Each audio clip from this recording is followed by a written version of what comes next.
This is your sign. Change is the only constant in the universe, and you are allowed to embrace it. Hi, welcome back to Sweet Infinity. My name is Kieran.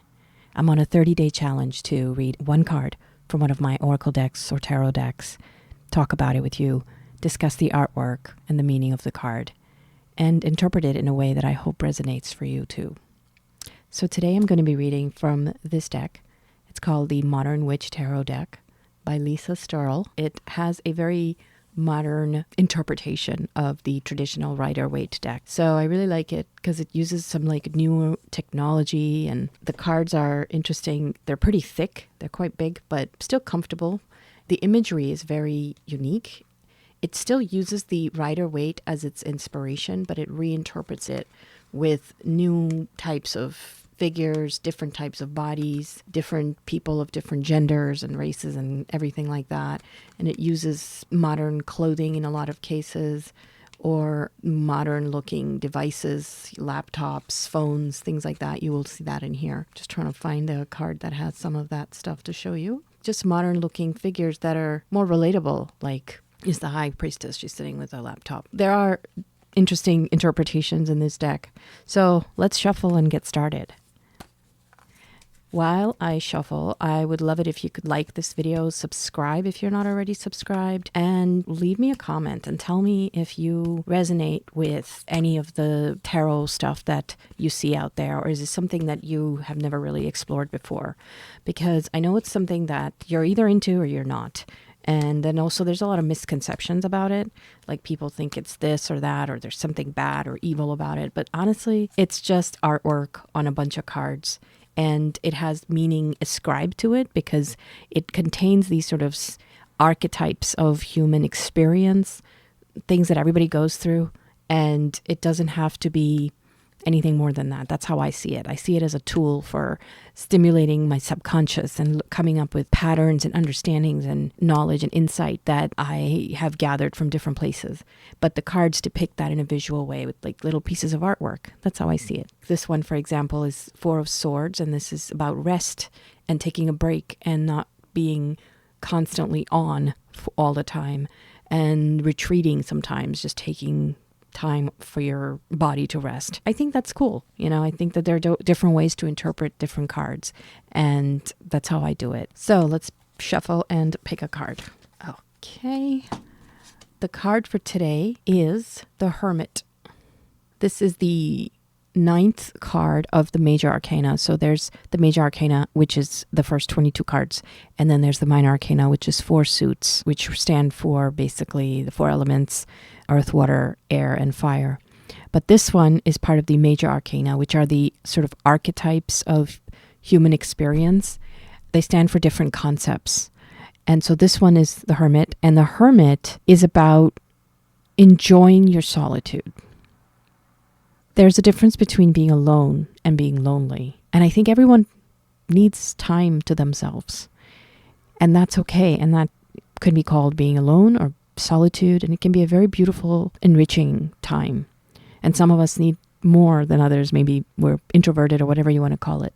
But everybody could use that time. In this case, the artwork shows this person, turning off her laptop, which is very interesting because these days you can be a hermit and not have a lot of activities going on outside your house, other than maybe some basic stuff, but have a huge social life online. And you can have friendships and communities that you're part of, group chats and Discord servers and all this stuff. And so you're very active, but it's all online. I think this card is more about there is a time to also just be a hermit from all of that stuff too. And I know that's difficult to imagine for some of us, but there is such a thing. And I'm not saying you shouldn't be online, of course. I'm saying that there can be a real addictive quality to a lot of online spaces, social media, even YouTube. I know I shouldn't say that here, but there can be an addictive quality, and there can be a way that it erodes away at our ability to process information. Your brain and your body need long periods of time to process the information that you get. You need sleep, but also when you're awake, You need some time to process. You need time to stare out the window. You need time to listen to music or do something that doesn't require the cognitive ability of your brain or constantly being stimulated with visual or audio stimuli. So the hermit takes the time for herself, maybe meditates, takes a bath, prays, spends time in nature, does some artwork or writing, things like that. She withdraws from the world on purpose to process all of this stuff that she has gathered from the world. She allows herself to have that time for herself. There are different techniques. Meditation is a great way to do it, but there are different kinds of meditations. Listening to some music that is relaxing, guided meditation, even some kinds of soothing podcasts. There are things out there, reading books, painting, just watching the world go by. Sometimes you just need to be alone and not have anything going on. And it's not always easy to take time out for that. You have busy schedules, you have people relying on you, you have schedules, you have work, and it's not always easy. Sometimes the only time you can get that kind of space is in your car. I remember when I used to work in a downtown area and a corporate office long ago, and the only times that I could get time to myself was during my lunch hour, where I would go and sit in my car in the parking lot alone and eat. This was when I had a very public-facing job. There are times when that's the only time you can get that time alone. And then sometimes during that time you end up watching silly videos or whatever because you're kind of thinking, oh, I have all this responsibility and things that I have to do and people relying on me and deadlines.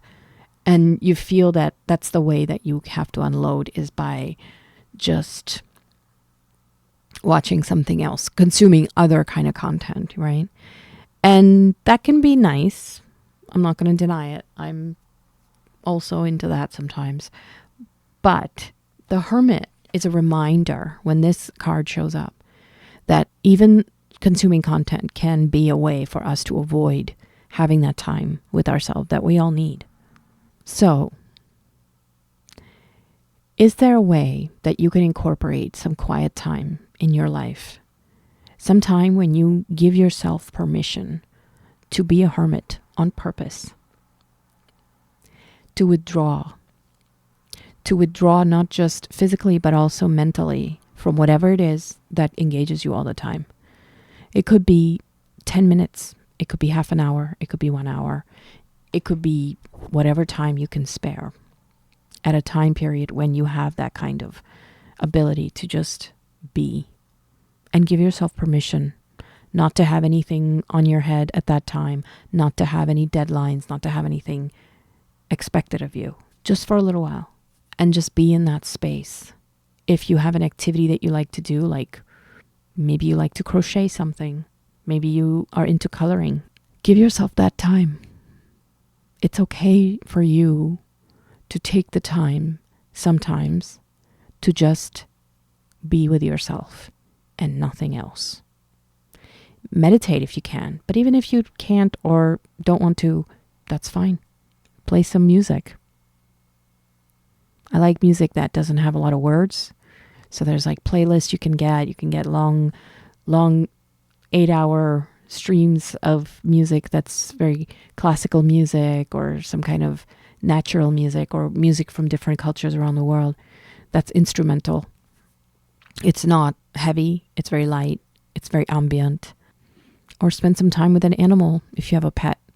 Give them your full attention for some time and just do nothing else.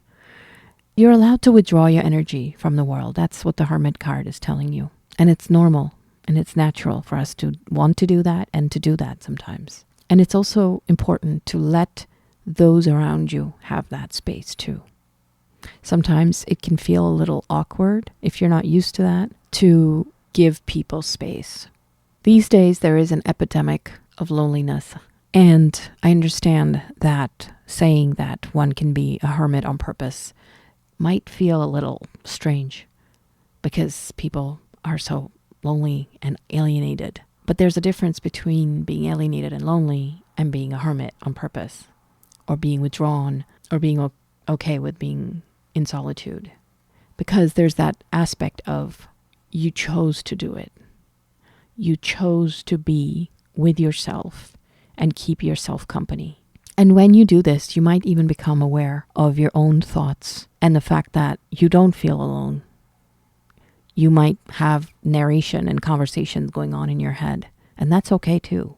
That's quite normal. We all have different aspects of ourselves, and a lot of times those different aspects are chattering away.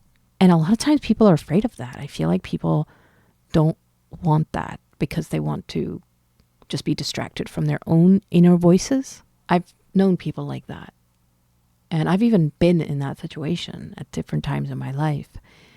But when you ease into the space, when you allow yourself to be alone, you can be there as just the listener. You could just listen to the voice, different voices, different aspects of yourself, different conversations and things that are going on. You know, you quiet down, you sit down, maybe you pick up some knitting or something or painting or whatever it is that you want to do. And then you notice that there's this constant narration going on in your head about whatever you're doing or not doing. You can just sort of stay in that space and just be an observer for all those different aspects of you. And it's okay. They're not going to hurt you. They're just having a chat. Ultimately, being a hermit is a superpower. You can call it that. Because we are ultimately alone. Even though we are with others and we are all connected. But at the same time, we have to be okay with being in our own company. And that's something that is not encouraged. It's not encouraged in our culture. Being alienated is part of this culture. Feeling alone, isolated, alienated. But being happy, being comfortable in your own company is not encouraged. Because if that was the case, then you are comfortable, content, and you don't buy more crap, right? So what I'm saying is not to just be okay with being alienated. I'm saying enjoy your own company. Get to know some of those different voices, some of those different aspects of yourself. Just observe it and get to know it. You might discover some things about yourself that you didn't know that you didn't know or that you knew.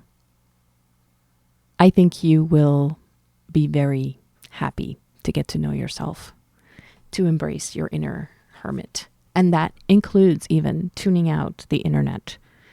What I'm saying is withdraw your energy on purpose from the world and from the internet sometimes for a little while and just sit with yourself without consuming more content.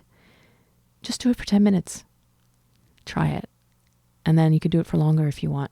One of the best things to do is to be in nature. If you can do that, if you can go to a park or wherever, if you live by water, that would be even better. But a park or a place where you can interact with animals or trees. I used to go to cemeteries, morbid, but I love hanging out in cemeteries. It's quiet. It's usually beautiful. It makes me feel some kind of way about life and about the purpose and the value of being alive while you can. I really like hanging out in cemeteries. Anywhere you can be in touch with nature, it's a good idea. Just be there. Try to spend time every week. If you can't do it every day, just try to do it. Be in nature. Be in the presence of a tree or some body of water or some kind of animal and just be with them for a little while. That's, I think, the energy of the hermit. But after you're done with that, come back and check us out again because I'll be doing more videos. I hope that this has been useful for you. I hope that you know that you have the permission to go within and be with yourself. You do. You have that permission. In fact, you need it. You need your own company. There are lots of things that I have learned that I was looking for from others. And it was only when I realized that I was looking for those things from me that I was able to find peace in those aspects. That's something I plan on getting into more in a future video. But I hope that you find peace too. If you like this video, please share it with someone you think could use it too. Come back. I will do another video for you with another card reading. Take care of yourself and take care of each other.